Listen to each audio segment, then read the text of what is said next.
Donc je me présente, Stéphane Lagrange. Ça fait 14 ans que je suis dans le web. Je ne vais pas passer trop de temps à me présenter parce que c'est vraiment pas le propre du sujet.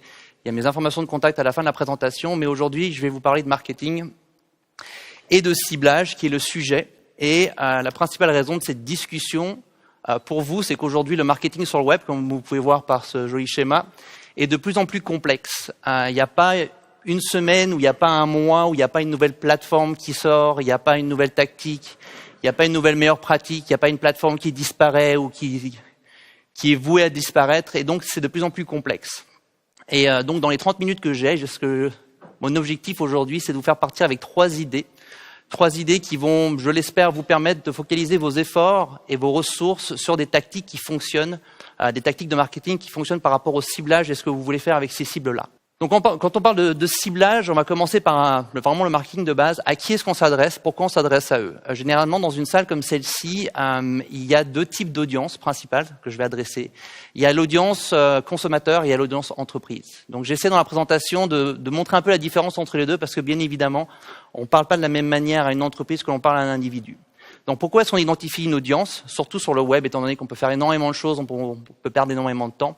On identifie son audience pour savoir quoi lui dire et sur quelle plateforme lui dire.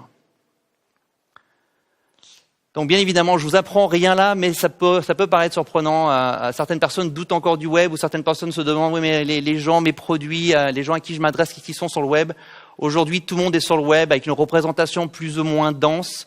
Mais on s'entend que toutes les générations en dessous de 55 ans sont bien représentées, et puis peut-être que les aînés le sont un peu moins, quoique sur les réseaux sociaux, par exemple, pour voir l'énorme essor. Ça, c'est un tableau tiré de l'étude Net Tendance du Cefrio. Mais aujourd'hui, à la question, est-ce que mon monde, est-ce que mon audience et mes entreprises sont sur le web, c'est plus une question pertinente, tout le monde y est. Donc, en conséquence, passons à comment est-ce que les gens interagissent avec votre marque. Alors, je vais partir du principe que votre principal produit sur le web, c'est votre site web. Ultimement, c'est là où il va y avoir votre marque, vos services et vos produits. Donc, un premier point de contact, le point de contact quelque part ultime, c'est votre site web. Ultimement, vous voulez amener les gens sur votre site web parce que c'est là où ils vont convertir. À moins que vous distribuiez votre produit à travers d'autres sites, mais un des points de contact les plus prédominants est votre site web. Alors maintenant, on va passer en revue les différentes manières dont les gens vont rentrer en contact avec ce site web.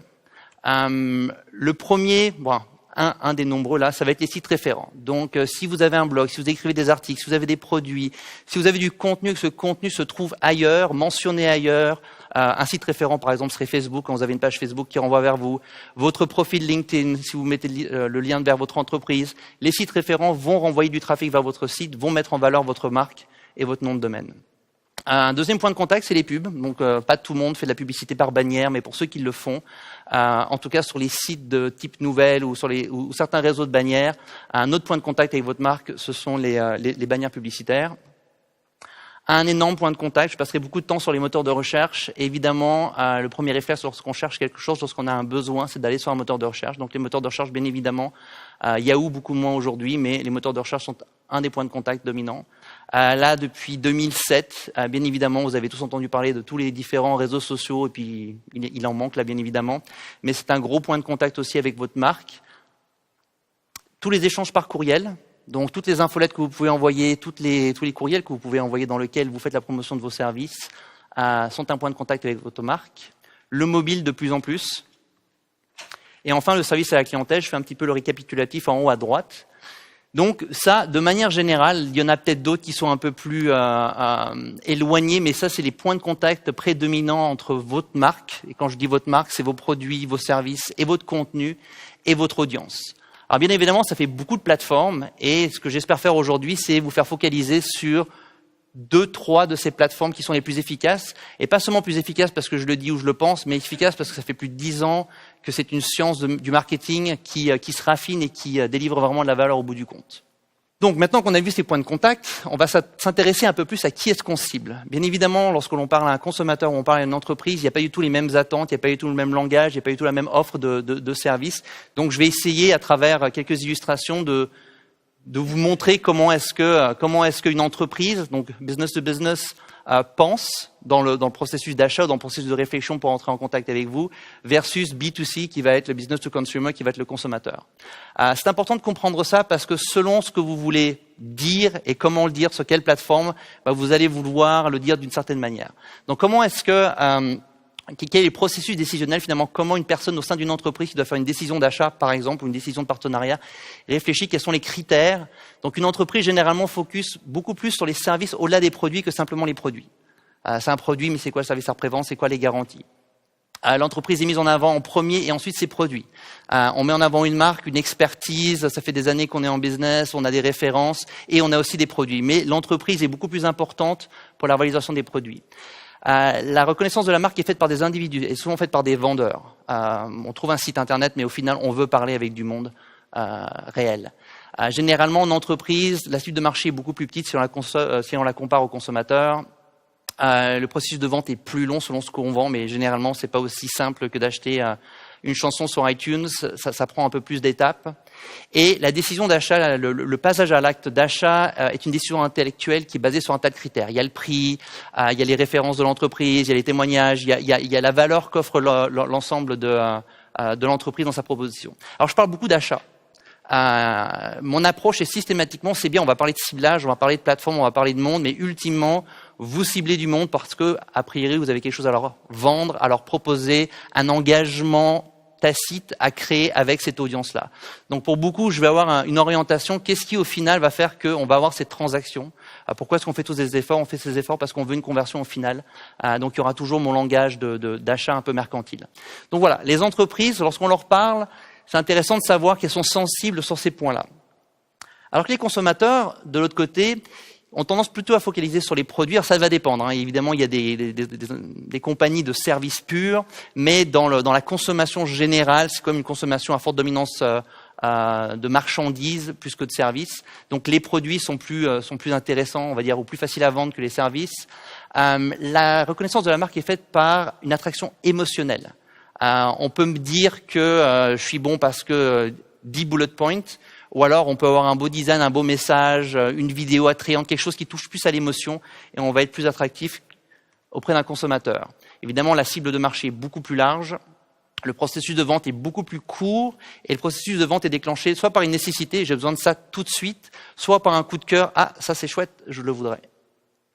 La décision d'achat est beaucoup plus émotionnelle, elle est faite sur la base du prix, elle est aussi faite sur la base du statut social. Alors c'est des généralités, mais mon point principal, c'est de démontrer que selon à qui on s'adresse, il y a des nuances à faire sur le type de message et ce qu'on va mettre en avant. Je vais pas passer trop de temps sur cette slide-là, et puis elle est en anglais aussi, mais c'est un bon récap des points de focus, mais aussi quand on regarde les réseaux sociaux tout à fait en bas, de voir quels sont les réseaux sociaux, les plateformes qui vont être plus susceptibles d'intéresser un type de consommateur qu'un autre. Et je trouve que les illustrations du haut reflètent bien qu'une personne en entreprise, quand elle doit faire une décision d'achat, réfléchit avec la tête, alors qu'un consommateur a plutôt tendance à réfléchir avec le cœur, sauf évidemment les nécessités, mais même quand je suis dans un supermarché, il y a un peu de cœur là-dedans. Donc ça sera à découvrir plus, je ne vais pas passer trop de temps là-dessus. Le point est que on ne communique pas de la même manière selon ses cibles. Donc maintenant qu'on a compris un petit peu ces deux nuances, quel est le processus d'achat ? Alors le processus d'achat, je vous le décris parce que ce processus d'achat-là va être lié à des plateformes sur lesquelles les gens vont interagir. Donc auprès d'un consommateur, et ça c'est toujours très générique, donc je ne vais probablement pas vous apprendre grand-chose, mais tout d'abord je me rends compte que j'ai un besoin, je fais une recherche d'informations sur ce besoin, j'évalue des alternatives, si je ne suis pas sûr de mon choix initial, si je ne suis pas fidèle à une marque déjà, et puis finalement je fais mon achat, et puis après mon achat, je fais le bilan de mon expérience d'achat. Donc ça c'est un mode un peu traditionnel. Ça c'est un autre schéma, il est en anglais, je l'aime bien parce qu'il représente bien, puis j'ai traduit certaines parties, mais c'est de montrer que lorsqu'on rentre dans un processus de décision d'achat, il y a des étapes, et chacune de ces étapes-là, je vais vous ramener sur le web maintenant, est liée à des interfaces web, des interfaces technologiques. Donc quand je suis en mode exploration, donc là ce schéma-là n'est pas vraiment lié à notre problématique de fond aujourd'hui, mais elle est intéressante. En gros, il y a plein de contenu sur le web, et puis ce contenu-là, je vais rentrer en contact avec, et ça va répondre à un besoin ou pas. Donc la première chose, c'est que quand je suis en mode d'expression de mon besoin, je pars en mode exploratoire, et là, la première chose que je vais faire, c'est utiliser un moteur de recherche, et éventuellement, je vais peut-être utiliser les réseaux sociaux. Mais le moteur de recherche, là, est dominant. La deuxième étape, c'est quand je suis sur le point de prendre une décision, et ben c'est surtout la confiance que je vais avoir. On fait une décision d'achat parce qu'on a confiance, et bien souvent cette confiance, elle se traduit sur le site web. J'arrive sur le site web, est-ce que ils ont l'air sérieux? Est-ce que l'explication du produit qu'ils m'offrent est bonne? Est-ce que si je suis sur un site de commerce électronique, le paiement est sécurisé? Est-ce que je peux leur faire confiance? C'est sur ce site web que je vais convertir ma prise de décision. Je mentionne le blog parce que de plus en plus, les contenus de type article sur un site contribuent à cette confiance. Finalement, l'acte d'achat, lorsqu'on est sur le web, passe par du commerce électronique, donc bien évidemment, il faut avoir une plateforme efficace et qui fonctionne. Et finalement, le partage de l'expérience, aujourd'hui, de plus en plus, au-delà des témoignages éventuels qu'on va recevoir par courriel, mais le partage de l'expérience va passer énormément par les réseaux sociaux où les gens vont s'exprimer. Pour ceux d'entre vous qui ont une page Facebook, qui ont commencé à expérimenter, c'est intéressant de voir que beaucoup de contributions sont des gens qui viennent pour se plaindre, parfois pour dire à quel point ils sont satisfaits, mais aussi pour se plaindre. Donc le partage de l'expérience, elle va passer en partie par les réseaux sociaux.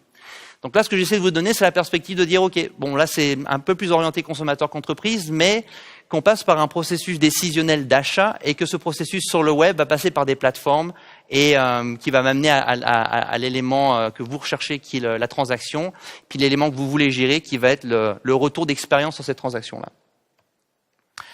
En entreprise, c'est un peu le même cycle, sauf qu'on est un peu plus orienté solution. On passe par la recherche de solutions. Ça passe par un moteur de recherche. Donc, je veux une solution de productivité pour mon entreprise, je veux une solution de gestion de mes clients. Peu importe la solution que l'on veut, on va commencer par taper des mots-clés dans un moteur de recherche. Une fois qu'on a commencé un peu plus à comprendre ce que l'on recherchait, on commence à chercher des fournisseurs.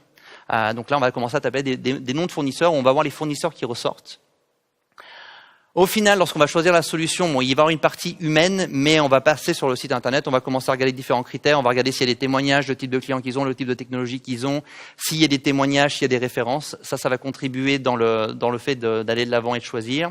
Et puis, lorsqu'on passe au partage de... excusez-moi, j'aurais dû traduire ça, en fait, c'était l'acte d'achat. Et l'acte d'achat, bien souvent, en entreprise, passe par un échange direct, sauf... peut-être si c'est une compagnie d'assurance auto, là où tout est dans un formulaire, mais de manière générale, en bas à droite, ça devrait être passage à l'acte d'achat. Ce sont des échanges directs avec des individus, et c'est intéressant de se rendre compte que c'est pas forcément la technologie qui va être efficace pour cette étape-là.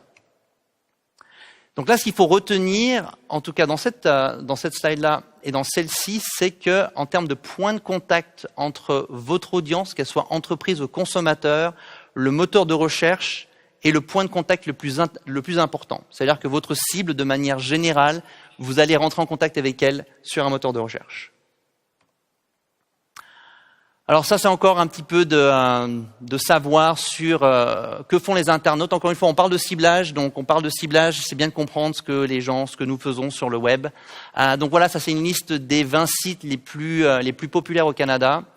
Et juste pour vous résumer ça, ce que font les gens de manière générale au Canada, leur activité principale sont les réseaux sociaux. Et en fait, il y a une autre étude, mais qui depuis décembre de l'année dernière, c'est la première activité des internautes au Canada, ce sont les réseaux sociaux. La deuxième, c'est la recherche d'informations. Donc les réseaux sociaux, c'est beaucoup loisir. C'est beaucoup, je vais au bar, je regarde, j'écoute ce que disent les amis, je regarde ce qui se passe. La deuxième activité est un peu plus pragmatique, recherche d'informations. La troisième, un peu ludique, visionner des vidéos. Je passe pas beaucoup de temps sur les vidéos, d'ailleurs j'en parle pas après ça, mais en termes de moyens de communication, la vidéo de plus en plus, il y a une habitude qui se crée, mais c'est un véhicule de plus en plus facile ou efficace à transmettre des messages promotionnels. Et puis finalement, la quatrième activité, c'est consulter ses courriels. Donc là, encore une fois, au début, je vous disais, je voudrais que vous repartiez avec 3 idées principales sur le ciblage et sur les tactiques marketing par rapport à vos cibles. Les 3 y sont, les réseaux sociaux, les moteurs de recherche et les courriels. Et bien évidemment, il y a un tas d'autres tactiques, il y a un tas d'autres plateformes. Je pourrais passer des heures à vous parler de tout ce qui est émergent, du mobile, etc. Mais si au moins vous pouviez avoir des stratégies claires sur ces 3 plateformes-là et puis comprendre comment on interagit sur ces plateformes-là et que vous le fassiez bien et en retiriez les bénéfices, après vous pouvez passer aux étapes après qui sont des étapes un peu plus exploratoires. Donc, encore une fois, je bâtis en fait mon raisonnement de dire, OK, on a des cibles, on essaie d'identifier où elles sont, et qu'est-ce qu'elles font, que font les gens sur le web, et assurons-nous d'être sur ces plateformes-là. Ça, c'est une autre slide que je trouve intéressante, c'est qu'est-ce qui se passe en 60 secondes cette année sur le web. Et là, encore une fois, alors je dis pas que c'est complètement pertinent la conversation, mais il y a un ensemble de plateformes avec un ensemble d'activités, et tout ça c'est en 60 secondes. Encore une fois, c'est pour consolider le fait qu'il se passe beaucoup de choses sur le web et qu'énormément de gens y passent. Donc si on regarde la vidéo, il y a plus de 25 heures de vidéos vues en 60 secondes dans le monde. Il y a plus de 600 nouvelles vidéos qui sont publiées sur YouTube, plus de 168 millions de courriels qui sont envoyés, pas loin de 700 000 recherches sur Google, etc., des photos, des nouveaux comptes sur LinkedIn, toute l'activité qui va en croissance sur différentes plateformes où se rendent les gens. À noter aussi, parce que je vous en parlerai un peu plus tard, les gens posent des questions. Les gens posent des questions au web. Je ne sais pas si vous faites ça dans votre famille, mais je sais pas, je vais demander à Google, on prend le téléphone et puis on trouve la réponse sur Google. Mais il y a aussi des plateformes qui permettent je souhaite joyeux anniversaire en grec. Je tape joyeux anniversaire en grec et puis Yahoo me donne la réponse. Donc il y a aussi cette interaction d'aller chercher du savoir, d'aller chercher de la connaissance. Donc voilà, il se passe beaucoup de choses sur beaucoup de plateformes. Et encore une fois, mon objectif aujourd'hui, comme on est dans du ABC du marketing et pas forcément de l'avant-garde du marketing, c'est de dire on pourrait consacrer beaucoup de temps sur chacune de ces plateformes-là. Et je voudrais qu'on focalise sur 3 qui vont être les moteurs de recherche, les courriels et les réseaux sociaux. Et vous donner un peu des pistes sur comment les aborder. Ça, encore une fois, dans le processus d'approche sur le marketing, c'est un schéma que j'aime bien utiliser parce que ça va vous mettre en perspective les tactiques marketing par rapport à vos objectifs. Donc là, je pense qu'après ces quelques slides, on commence à avoir une idée de, OK, on a 2 types de cibles, on sait qu'il y a différents types de plateformes, on sait que les moteurs de recherche sont dominants. Maintenant, sans savoir exactement qui va être où et quel est le profil démographique, mais je pense qu'on est prêt à commencer à parler de tactique marketing. Donc là, c'est un schéma qui va un peu vous mettre, vous vous rappelez la première slide, vous avez tous les mots-clés dans tous les sens. Là, j'essaie de les organiser par rapport à des objectifs clairs de marketing. Alors, on va commencer par la base. La principale raison d'être d'une organisation, généralement, est de se faire connaître en vue d'augmenter des ventes, ou je vais appeler ça des transactions, même si je suis une œuvre caritative, c'est des transactions. Une fois que j'ai augmenté les ventes, ultimement, je construis ma base de données pour construire une certaine fidélité et puis continuer à me faire connaître. Le mécanisme de se faire connaître à augmenter ses ventes, c'est bâtir la confiance. Donc c'est un peu ce qu'on retrouvait plus haut. Passer à augmenter mes ventes, à construire ma base de données, c'est de fidéliser ma clientèle. L'idée, c'est qu'à chaque fois que je suis dans ce cycle-là, je veux réduire mes efforts marketing, mes coûts en tout cas marketing. Et puis ultimement, le saint graal du marketing, c'est que quand on commence à avoir une base de données, quand on commence à avoir une certaine notoriété, on cherche à la manière la plus efficace et la plus efficace à plusieurs niveaux, mais c'est le bouche à oreille à plusieurs niveaux. La première, c'est lorsqu'un ami vous dit j'ai utilisé tel service, utilise-le, on a confiance dans cette recommandation-là. Et la seconde, c'est qu'elle vous coûte rien. Elle vous coûte rien, il faut la bâtir. Donc l'idée, c'est qu'on cherche à développer le bouche à oreille. Une des grandes différences avec les médias traditionnels versus le web, c'est que avec ces objectifs-là en tête, vous pouvez aussi tout mesurer. Donc à chaque fois que vous allez mettre en place une tactique, vous allez pouvoir mesurer la performance de cette tactique-là et puis pouvoir ajuster. Ok, on continue. Donc ça, c'était vraiment la base. On va commencer à y coller quelques termes marketing.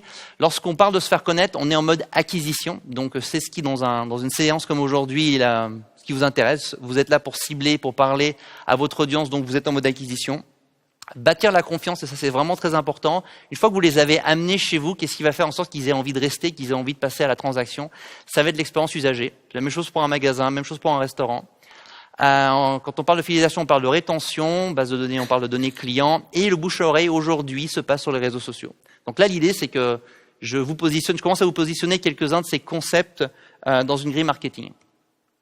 Je vais passer rapidement là-dessus, mais en gros, je vais commencer à catégoriser des différentes tactiques marketing dans chacun de ces objectifs majeurs. Donc, acquisition, aujourd'hui, ça c'est les techniques les plus efficaces, en tout cas de notre expérience, des pubs sur Google, des pubs sur les réseaux sociaux, des bannières publicitaires, quoiqu'elles sont vraiment pas efficaces, mais je les liste quand même. Le fait d'être trouvé dans un moteur de recherche, le fait de développer sa notoriété dans un moteur de recherche, donc SEO, en anglais Search Engine Optimization, optimisation pour les moteurs de recherche, et les concours, qui sont un moyen vraiment très efficace pour ceux d'entre vous qui avaient essayé les concours, et avec un peu de chance, c'est des concours qui ont bien fonctionné. C'est un excellent moyen d'acquérir en tout cas des adresses courriels et des contacts. Acquisition, donc ça c'est les tactiques. Expérience utilisateur, ça c'est un peu générique et ça s'applique pour tout type de site, mais assurez-vous, donc c'est bien, vous avez fait l'effort d'aller les acquérir, ils arrivent sur votre site web, quelles sont les clés qui vont vouloir convertir, donc une navigation facile, une offre très claire, des produits détaillés comme vous en avez, un maximum de photos, les photos créent de l'engagement émotionnel. Lorsque c'est un site de commerce électronique, des produits associés, un processus de commande facile, des coupons quand vous vendez des produits, mais aussi quand vous vendez des services, évidemment pas n'importe lesquels, mais facilité de contacter. Vous n'avez pas idée, il y a encore beaucoup de sites. Lorsqu'on arrive sur le site, on se demande comment est-ce que je fais pour contacter ces gens-là. Donc c'est des bases, mais bien souvent c'est intéressant de les rappeler. Et puis une foire aux questions. Rétention, la tactique, il n'y en a pas 15 000, mais la tactique la plus efficace de rétention de mon audience va être une stratégie d'infolettre. Donc ça va être de collecter une adresse courriel pour envoyer avec permission bien évidemment, pour régulièrement envoyer à mon audience de l'information. Et là les clés c'est la fréquence, des objectifs pas trop ambitieux mais il faut s'assurer de la fréquence, du contenu pertinent. Les infolettes qui fonctionnent bien sont les infolettes qui sont bien construites, qui ont des bons titres et qui est une raison d'aller sur votre site web, convertir, faire un achat. Donc des aubaines, des coupons. Données clients, on parle de segmentation, on parle de ciblage. C'est un peu avancé, mais l'idée c'est que c'est bien d'acquérir toutes ces adresses courriels avec ses noms et ses prénoms, mais ultimement, bien de savoir c'est monsieur, madame, bien de pouvoir les repérer géographiquement, bien de savoir, ils viennent juste d'acheter telle catégorie de produits, donc je vais faire une promotion sur telle autre catégorie de produits. Donc les données clients vont vous permettre de raffiner vos stratégies de communication et de promotion. Les réseaux sociaux, je vais en mentionner quelques-uns là, mais les plus populaires, Facebook, LinkedIn et Twitter. J'ai des stats, mais en gros, plus de 70% des Canadiens connectés ont un compte sur chacun de ces 3 réseaux sociaux. Là, on parle de fréquence de communication. Donc, lorsqu'on commence à vouloir faire du marketing sur les réseaux sociaux, il faut avoir une fréquence, il faut avoir un ton, donc une manière de s'exprimer qui est cohérent par rapport à la plateforme. Et le focus sur les réseaux sociaux est un focus d'engagement. Les réseaux sociaux sont une plateforme de conversation qui peut amener à de la conversion, mais avant tout une plateforme de conversation. Je crois que c'est tout pour ça, oui. Donc là, par rapport à ça, j'ai beaucoup parlé de moteur de recherche comme étant le premier point de contact avec votre audience cible. Les 2 que je voudrais mentionner en note en disant que c'est important, c'est que les infolettres sont la deuxième plateforme sur laquelle vous devriez investir du temps et de l'énergie, parce que ça va vous permettre de rester en contact avec votre audience. C'est bien de les accueillir, c'est bien de pouvoir les relancer.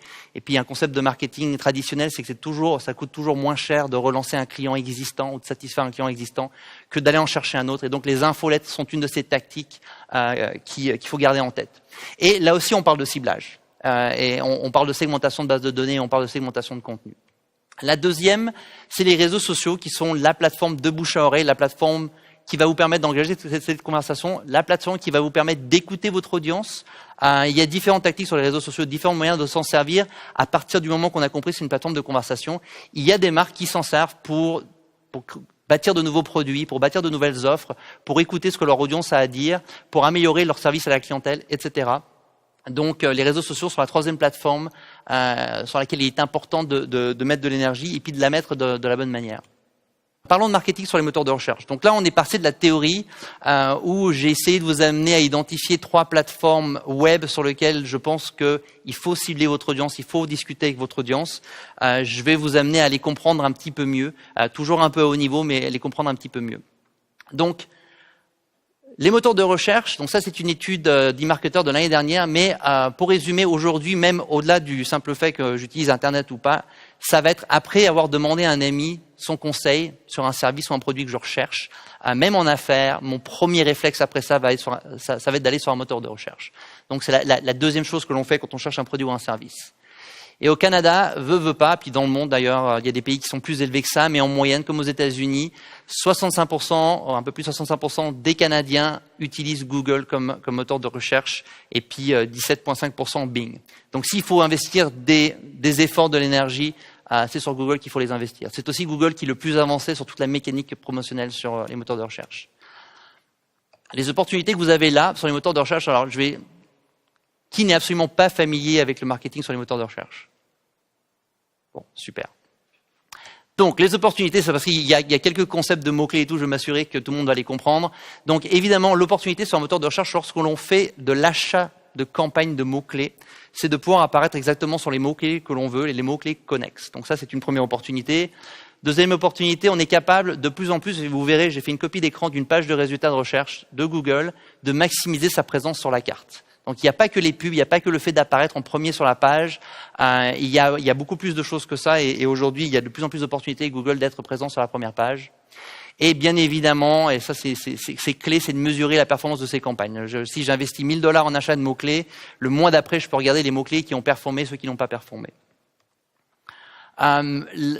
La publicité sur les moteurs de recherche, donc l'achat de mots-clés sur les moteurs de recherche, est la deuxième tactique la plus rentable. Donc là, ça fait 6-7 ans que les études confortent ça, qui mentionnent que c'est la tactique la plus rentable. La principale raison, c'est lorsque vous regardez le trafic qui vient sur votre site web à vous, à 60 à 70%, ce trafic-là va venir de Google. Ce trafic-là, de manière générale, plus de la moitié de ce trafic-là va quitter votre site immédiatement parce que c'est du trafic non qualifié. On s'entend que lorsqu'on a une page de résultats de recherche, on ne sait pas trop sur quoi on va cliquer, on ne sait pas exactement ce qu'on va avoir, et bien souvent, il y a des sites qui sont liés à des mots-clés qui n'ont rien à voir.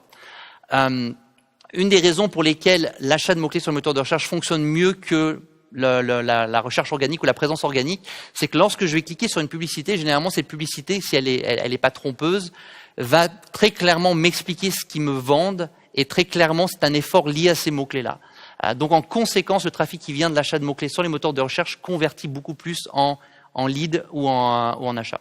Voici au jour d'aujourd'hui à quoi ressemble une page de résultats de recherche. Alors c'est pas l'exemple idéal parce qu'il y a des pages de résultats de recherche qui montrent aussi des photos. Là c'est très très pâle, mais de toute façon je vais avoir des cases pour vous montrer un petit peu, vous en montrer un petit peu plus. Bon, alors, je vais les afficher tout de suite. Donc là ce que l'on voit sur la page de résultats de recherche, c'est la place prédominante qui est donnée aux pubs. Donc à l'achat de mots-clés sur Google. Donc ces entreprises-là ont mis de l'argent sur les 3 mots-clés que j'ai mis en haut, sur un de ces mots-clés-là, sur ces 3-là, ensemble, pour apparaître tout à fait en haut et sur la droite. Ces compagnies-là ont la chance, il y a un peu de science, mais il y a un peu de chance, de se retrouver juste en dessous des pubs et juste en dessous de la mise en avant par Google de son propre bottin d'entreprise. Ça, c'est de plus en plus rare. De plus en plus, et d'ailleurs, j'ai dû m'y reprendre à 5 fois avant de trouver un terme de mots-clés où cette partie-là, donc la partie qui coûte rien, enfin, ça coûte quand même un peu de travail en amont, cette partie-là, de plus en plus, maintenant, se retrouve sous la liste des places pour les entreprises. Pour les places, pour Google Places, sont souvent liées à des entreprises qui ont un emplacement physique ou un bureau physique. Donc si vous avez un site de commerce électronique pur, sans emplacement physique, vous n'allez pas vous retrouver dans cette liste-là. La raison pour laquelle je vous montre cette page, et j'attire aussi votre attention sur le fait que ça va commencer à disparaître, c'est pour mettre en avant à quel point c'est indispensable d'avoir une stratégie d'achat de mots-clés, parce que sinon on ne vous trouvera pas. Mon écran, donc la majorité de ce que quelqu'un va voir dans un moteur de recherche va probablement s'arrêter ici. Donc imaginez si ça remontait, ça se retrouvait tout en bas de la page. Si j'ai pas la patience de scroller jusqu'en bas de ma page, je ne verrai pas les résultats organiques. Alors, on peut se demander à quel point est-ce qu'il y a une volonté de Google, parce que c'est Google qui contrôle cet algorithme, de mettre en avant ses propres produits pour qu'on puisse, qu'on ait à les acheter. Je pense que c'est lié à 2 choses. La première, c'est que Google fait de l'argent à travers ça. La deuxième, c'est que c'est devenu de plus en plus compétitif. De plus en plus de gens, alors je vais peut-être poser la question dans la salle, là, qui d'entre vous savez si votre entreprise a une stratégie d'achat de mots-clés sur Google? Je dirais la moitié. Il y a 5 ans, il y aurait peut-être 10%. Dans 2 ans, il y aura peut-être 80-90%. Donc cet espace-là devient de plus en plus compétitif. Il y a 2 choses à tirer de ça, c'est qu'aujourd'hui, il y a encore des opportunités, il y a encore des mots-clés lorsque l'on tape. Donc par exemple, nous on a un client, on a développé le site internet, on fait le marketing internet qui vend du bœuf Kobe. Ils élèvent du bœuf Kobe au Canada et bœuf Kobe. Donc quand on tape bœuf Kobe, on a encore la chance d'être en premier à 3 endroits sur la première page d'accueil de Google. Alors, le site s'appelle Kobe Bliss Classic. On a une pub tout en haut. On a une image. Alors j'aurais dû faire une copie d'écran avec image, mais même les images maintenant de vos sites web se retrouvent dans les résultats de recherche. Donc on a une image qui vient du blog et un peu plus bas, je ne sais même pas si on le voit sur le premier écran, on a le site web. Donc on est aux 3 emplacements sur la page et je dirais que la chance qu'ils ont, c'est qu'il n'y a pas beaucoup de compagnies au Canada qui vendent du bœuf Kobe au Canada. Mais ça va pas durer longtemps, étant donné la la facilité que c'est de plus en plus de créer des sites web et des sites de commerce électronique.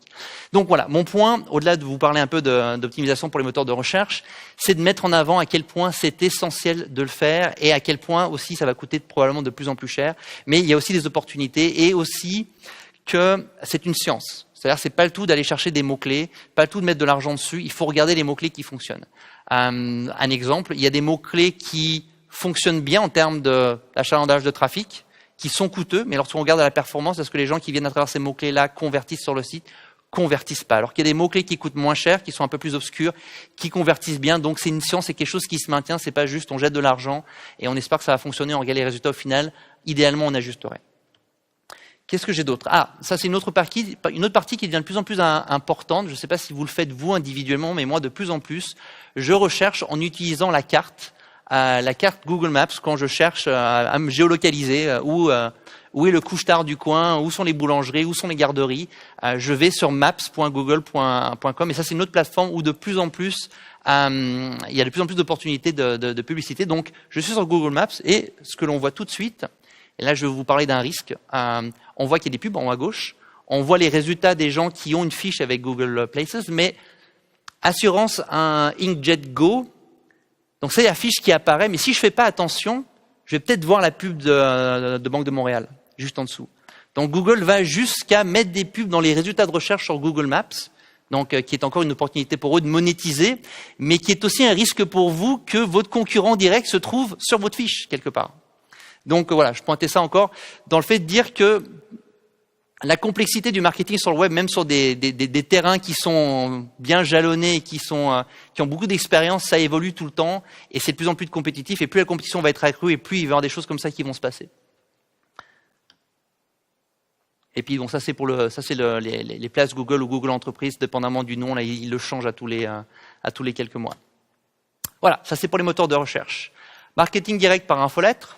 Donc c'est la tactique. Alors les chiffres, il faudrait les revoir parce qu'ils sont de 2009, mais d'année en année, d'étude en étude, il y a des grosses études tous les ans depuis 6 ans. Il y a une étude des plus gros détaillants de vente. Donc je crois qu'ils ont analyse 250 ou 300.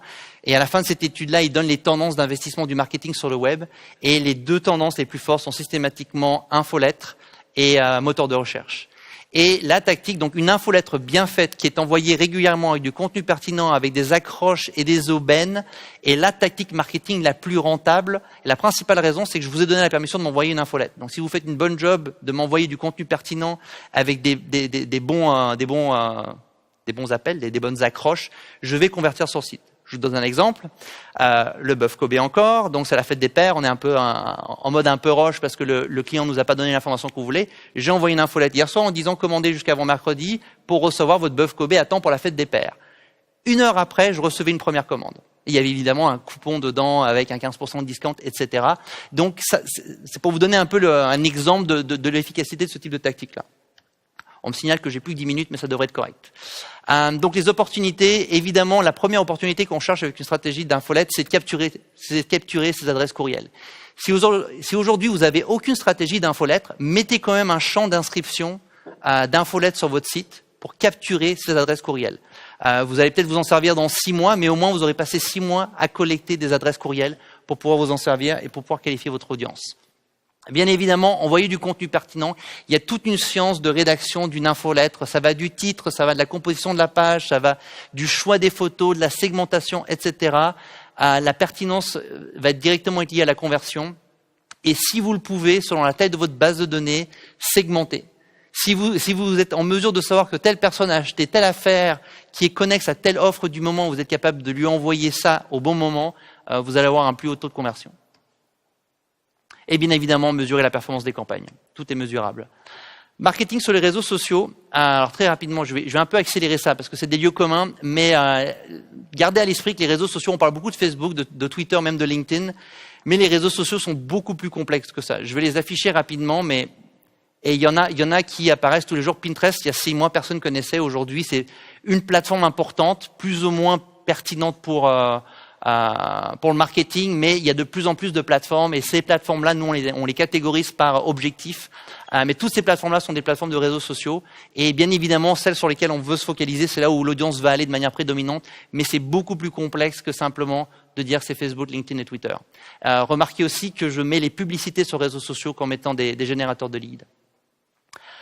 Très rapidement, profil démographique sur les réseaux sociaux, bonne distribution dans le médian 25 à 54 ans. De manière générale, c'est comme une moyenne aux États-Unis. Et là, rapidement, une moyenne d'âge. Donc encore une fois, c'est pour partir des idées préconçues que certaines démographies, il y a que les jeunes qui sont sur Facebook. Eh ben non, la moyenne d'âge sur Facebook, c'est 38 ans. Il y a que des, je sais pas moi, qu'est-ce que je peux dire comme bêtise. Il y a que des jeunes qui sont sur LinkedIn, 44 ans en moyenne. Donc c'est aussi de dire que on ne peut plus dire aujourd'hui que la cible est que jeune ou elle est que des aînés, que seniors ou que des adultes. Alors évidemment, il n'y a pas les enfants sur un des réseaux sociaux prédominants principal parce que c'est vraiment pas le cas. La plateforme pour les consommateurs incontournable est Facebook. Ça, c'est le taux de pénétration au Canada. Donc, 50% de la population canadienne est sur Facebook, Puis là, 65% de la population. Alors, les statistiques, je vous ai dit plutôt que 80% avaient un compte. Là, c'est 60%. Faut prendre ça un peu à la légère, mais c'est quand même pour dire que c'est prédominant. Ça, c'est la distribution d'âge sur Facebook. Et les opportunités, pour vous, ce sont les campagnes de pub ciblées. Toutefois, la performance de ces campagnes de pub-là est encore très, très discutable. Il y a très peu d'histoires à succès de campagnes. La pub va amener du trafic sur votre site. Est-ce que ce trafic-là va convertir? Nous, on n'a pas encore eu d'expérience positive dans nos différentes campagnes. On le met dans le mix pour l'essayer. Ce qui est intéressant avec Facebook, c'est qu'on est vraiment capable de cibler jusqu'à dire je veux les femmes qui gagnent entre temps et temps, qui ont tant d'enfants, qui sont mariées ou séparées. On est capable de faire beaucoup de ciblage, mais la performance n'est pas encore prouvée. Évidemment, une des meilleures pratiques, c'est d'animer sa page Facebook et d'encourager la discussion et les échanges de manière régulière avec fréquence. Et évidemment, mesurer la performance de ces campagnes pour savoir ce qui marche et ce qui marche pas. Donc ça, c'est un rapide exemple pour illustrer ça. Donc vous voyez une pub Ford Canada qui a dû déterminer que j'étais dans leur bon profil démographique. Et là, c'est la page M0851 qui communique une promotion sur leur mur. Et comme je suis fan, je reçois ça. Ça, c'est Vanout qui anime sa page. Donc, il y a un nombre de fans, ils ont des concours, ils ont du contenu, ils posent des questions à leur audience. Il y a une vraie animation de page Facebook. La science derrière les réseaux sociaux, c'est qu'il faut y être. Il faut y être de manière régulière. C'est pas le tout d'avoir une page, il faut l'animer. Et ça demande des ressources. La plateforme B2B incontournable est LinkedIn. C'est un peu les mêmes opportunités, campagne de pub ciblée. Mais sur LinkedIn, il y a plus la notion entreprise, plus la notion expertise.